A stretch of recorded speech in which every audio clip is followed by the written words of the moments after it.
are you? Today, I'm going to talk to you what happens in your body when you eat avocado first thing in the morning as your first meal, still on an empty stomach.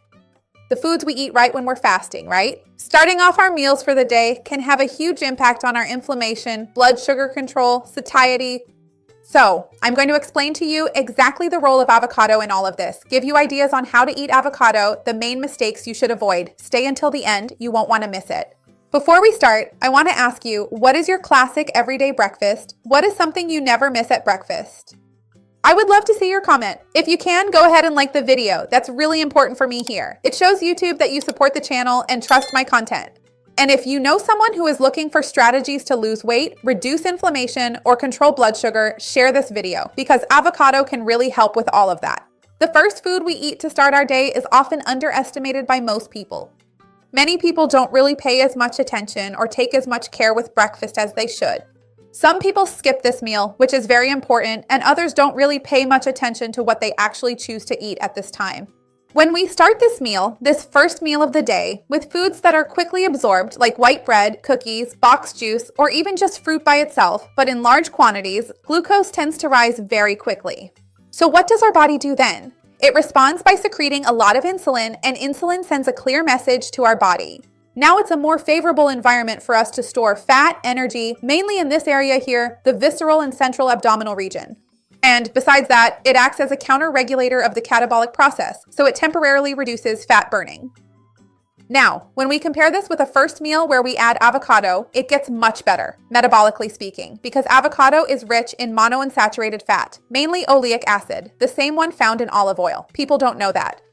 So this fat is extremely healthy, and we know that fat practically doesn't raise the glucose in our blood, the blood sugar. In practice, this means that you keep your body in that state for a longer time, in that more favorable metabolic state for using fat, right? Normally, when we're fasting, fat burning is predominant over glucose burning. So this can help you if you're looking to lose weight or control your blood sugar. There's still a very important factor we need to talk about, which is the issue of cortisol in the morning. In the morning, our cortisol is naturally higher. This is physiological for us. Cortisol helps us wake up, have more energy, and feel more willing, but it also increases blood glucose. So, imagine your blood sugar is already rising with elevated cortisol, which increases our glucose, and then you eat a breakfast that's very rich in sugar and flour. White flour, refined products, you're adding two very powerful stimuli at this moment, and the result is a bigger glucose spike followed by a drop. This can make you feel tired, very hungry early in the morning, and even more likely to want to eat, to snack, to reach for a cookie, a granola bar, which sometimes isn't that healthy.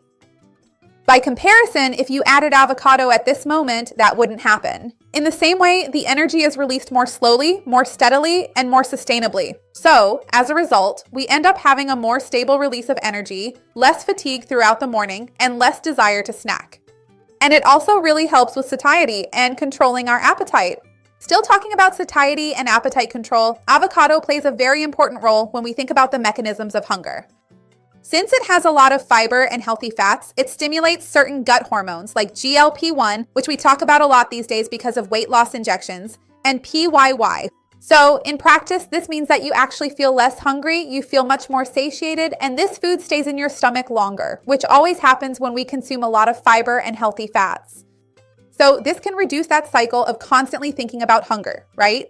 For those who usually spend the whole day thinking about what they're going to eat, organizing their meals, those hunger thoughts, the so-called food noise. I see this often. I even had a patient who swapped her traditional breakfast for avocado with eggs and loved it. I'll give you some ideas. It doesn't necessarily have to be that, but in the first week, she already felt some difference. Later, she mentioned how it became a habit. I no longer feel that constant mental hunger, that urge, that constant thought about food. There are people who tell me, Patricia, I think about food all day long. I'm always thinking about when I'm going to eat, what I'm going to eat, planning what I'm going to eat. And when you feel more satiated hormonally, that can really help with the behavioral aspect as well. Avocado can fit in very well here. Of course, we also can't ignore the impact this will definitely have on your gut and your inflammation because avocado is very rich in fiber, right? As I told you, these fibers play a very important role in our gut, because they ferment and feed beneficial bacteria, which produce compounds like butyrate, which is a short-chain fatty acid. This butyrate, these compounds are associated with reduced inflammation and better metabolic function. In addition, avocado is also very rich in vitamin E, carotenoids, and phenolic compounds, which are nutrients that help modulate inflammatory processes in our body. And when we reduce inflammation, we improve everything from metabolism to appetite control, including insulin sensitivity and all of this. So, it definitely helps with intestinal transit, blood sugar control, low-grade chronic systemic inflammation, and so on. It's worth talking about how much avocado we could consume at this point, right? Because there are several types of avocado, like those big ones, almost the size of a papaya, of a mango, right? Really big ones. And then there's the small avocado, more traditional in many places. So, telling you in terms of half, one, a quarter, gets a bit confusing. I prefer to talk in tablespoons. Avocado is very healthy, but it's quite high in calories, right? It's very rich in fat. So, ideally, we should think about 2 to 4 tablespoons per time of day. And usually, a serving of 2 to 4 tablespoons tends to fit well into the diet of the vast majority of people. But of course, if you want specific guidance, ideally you should consult a nutritionist in your city because they will take into account your personal needs and the rest of your diet to organize this better for you. If you're excited and thinking, that's cool, I want to eat avocado in the morning now, but how? Give me some ideas because sometimes we always end up doing the same things. I'll give you a few options here, including some recipes I've already made here on the channel. First, starting with a basic combination, which is avocado with egg, considered one of the most powerful mixes out there. That's because the egg brings high biological value protein, choline, which is also good for the brain, and the avocado, those wonderful monounsaturated fats, fiber, antioxidants, which I've already mentioned to you. So you can make some scrambled or boiled eggs and have them with slices of avocado seasoned with lemon. It tastes really good. And this duo promotes an even longer lasting feeling of fullness, because fat and protein together slow down gastric emptying, preventing you from feeling hungry or tired in the middle of the morning. So if you're someone who feels really hungry in the morning, this is one of the best combinations you can make. A second option could be to have a shake to make a smoothie, for those who prefer something liquid or even something quicker, right? There are people who say, I don't have breakfast because I don't have time. This is something that's very easy. You just mix everything together, blend it, and then you can already feel pretty satisfied. That classic avocado smoothie is very interesting, but ideally you should blend it with skim milk or an unsweetened plant-based milk. That way you can also cut down on the calories. And an important tip is obviously not to use sugar or condensed milk. Ideally, we should try to sweeten things in a more natural way. Maybe start using a non-caloric sweetener to try to keep your blood sugar more stable. You can even add a bit of cinnamon if you want, or a fruit like a banana, because for some people, it might be interesting to add a bit more carbohydrate at this time, right? Another fruit, like an apple, it really depends on your eating habits, whether you control your carbohydrate intake more or less.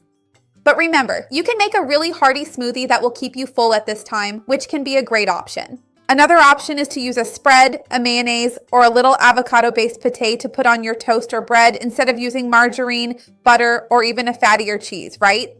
Because the fat in cheeses is usually saturated fat, so avocado wins in that regard. You can make that basic simple guacamole, right? Where you season the avocado with lemon, salt, pepper, and if you want, you can add tomato, onion, cilantro, right? That basic version. But you can also make other combinations. For example, a tuna spread with avocado, a chicken spread with avocado, hard-boiled egg with avocado.